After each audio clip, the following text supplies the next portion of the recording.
ఈ సమ్లో ఈ నెంబర్స్ యొక్క యావరేజ్ కడితే ఆ యావరేజ్లో ఏ డిజిట్ ఉండదు అని అంటున్నాడు.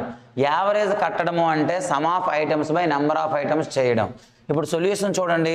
యావరేజ్ కట్టాలి అంటే సమ్ ఆఫ్ ఐటమ్స్ అంటే అక్కడ ఏవైతే నెంబర్స్ ఇచ్చాడో ఆ నెంబర్స్ అన్నింటినీ యాడ్ చేయడం. 9, 99, 999 ఇలా యాడ్ చేస్తే బై నెంబర్ ఆఫ్ ఐటమ్స్ అంటే ఎన్ని మొత్తం ఇచ్చాడు అంటే చివరిగా 9 9s ఇచ్చాడు కాబట్టి మరి ఇక్కడ మనకి 9 నెంబర్స్ ఇచ్చినట్టు, అందుకే 9 రాశాను. ఇప్పుడు 9 అనేది పైన న్యూమరేటర్లో కామన్ తీసామనుకో 1, 11, 111 ఇట్లా వస్తుంది. బై నెంబర్ ఆఫ్ ఐటమ్స్ ఎన్ని ఉన్నాయి? ఇక్కడ 9 ఉన్నాయి. 9 9 క్యాన్సిల్ అయిపోతే ఇప్పుడు 1, 11, 111 ఇవన్నీ యాడ్ చేస్తే వచ్చే వాల్యూ ఎంత అంటే చూడండి, 1ని 2 1sతో యాడ్ చేస్తే 1 2 వచ్చింది.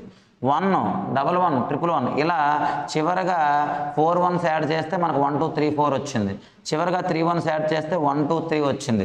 మరి ఇక్కడ మీరు అబ్జర్వ్ చేస్తే చివరగా 9 1s యాడ్ చేస్తూ ఉన్నాను కాబట్టి మన ఆన్సర్ 1 to 9 వస్తుంది. 1 to 9 అంటే 1 2 3 4 5 6 7 8 9. మరి ఈ యావరేజ్లో లేని డిజిట్ ఏదంటే, డిజిట్ అంటే 0 to 9 నెంబర్స్నే మనం డిజిట్ అంటాం కాబట్టి మరి లేని డిజిట్ ఏది నాన్న అంటే 0. Thank you so much.